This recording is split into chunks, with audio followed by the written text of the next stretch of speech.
Hi, it's Miss Sherwood with Science again. And even though we live in Rochester, this week we're going to talk about rainforest. Hey, did you hear that? I thought I heard the growl of a big cat. Maybe a jaguar. Let's see. You see anything? Wait. Hey. Oh, it was just Jane, the house cat. How disappointing. Let's go read a book. You want to come, Jane?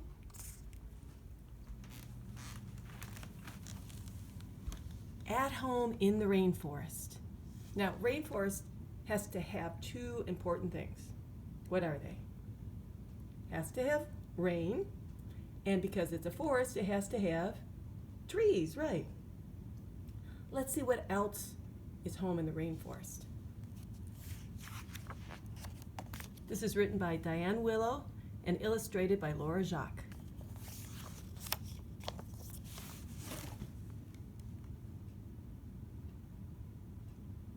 Raindrops roll off the tips of thick, waxy leaves, making a drip, drip, dripping sound.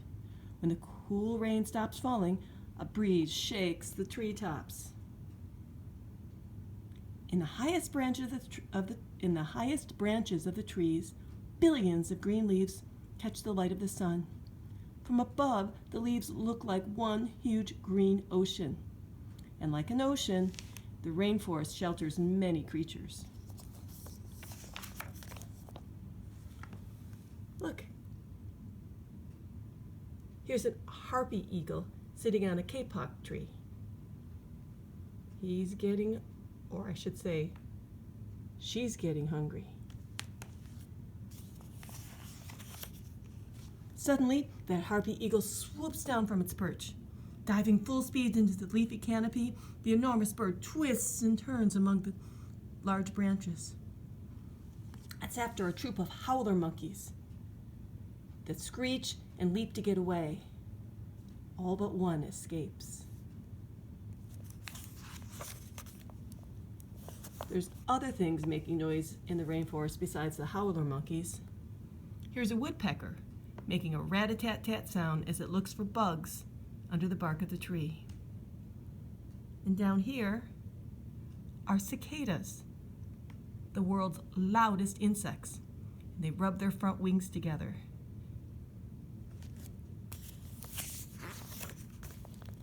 Here's a quiet insect, the Passionflower Butterfly. It's going after a vanilla orchid because it can smell the vanilla bean. It's being watched by a pygmy marmoset who maybe wants to eat it. That marmoset is so small it can fit curled up in the palm of your hand.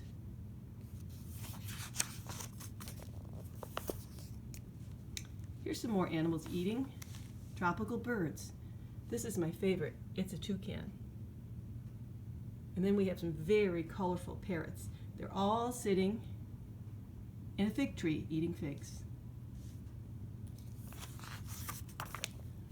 But without warning, fruit falls from a cannonball tree. Look at those big pieces of fruit. You can see why they're called cannonballs. The fruit is so big and heavy it crashes through the leaves and startles the fig eaters, who take off in a flurry of colors.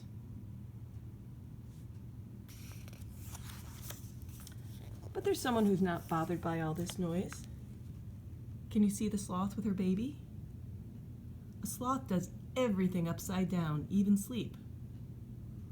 It moves no faster than 4 feet a minute, making it the slowest mammal of all. It's so slow that tiny green plants called algae can grow on its fur. And that green color helps it blend in, gives it a camouflage, so that this jaguar can't see it.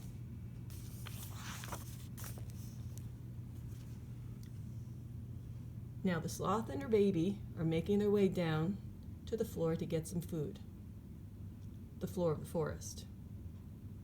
They come down only once a week.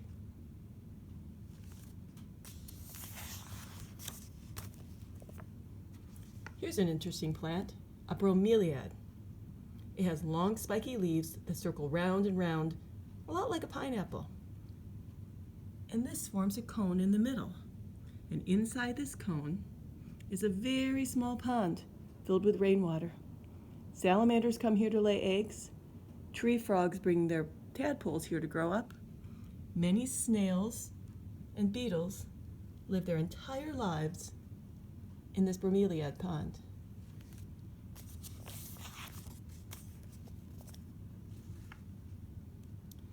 Here's a monkey that shares a name with an animal that lives in our trees. This is a squirrel monkey. Now take a look at the forest floor here. We're looking for two insects that blend in. They're camouflaged. We're looking for a leaf butterfly and a giant walking stick. The leaf butterfly looks like, well, a leaf, and the giant walking stick looks like, yeah, a stick. Did you find them? They're really hard to see. Here's the leaf butterfly, and here's the walking stick. See how well they blend in?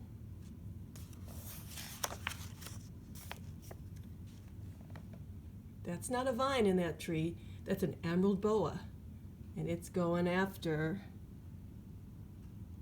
that iguana. But at the last minute, before the snake can get it, the iguana just drops into the stream underneath it.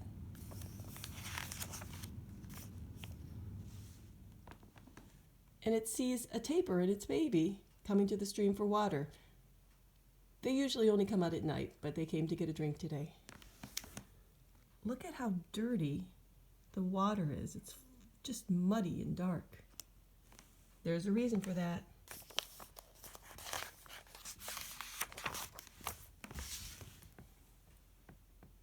Before people began chopping down trees, the waters of the stream were deep and crystal clear. Now when it rains, there were fewer tree roots to hold the earth and soak up the water. The red mud slides into the river instead of being held by the tree roots. If the trees continue to be cut down, the creatures and plants you saw in this book will disappear. Many others will disappear too. Over half the creatures in the world live in tropical rainforests. There are so many different kinds of plants and animals, we don't even know them all yet. People are learning how each kind of plant and animal is needed to keep a rainforest healthy. And most importantly, we're learning that only people can save the rainforest, because people are doing a lot of the damage to rainforest. We're going to find out more about that this week. Right now, let's take a look at the rainforest, the different sections. Here, at the floor, we have the ground layer, where the ground is.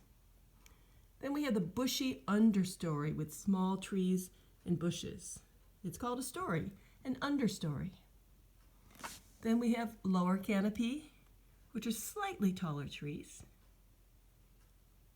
And the upper canopy, which has very tall trees. But even above the upper canopy is the emergent layer. Emergent means something that comes out. So anything that comes out or sticks out above the upper canopy is the emergent layer. Well, that's all for part 1. See you in part 2.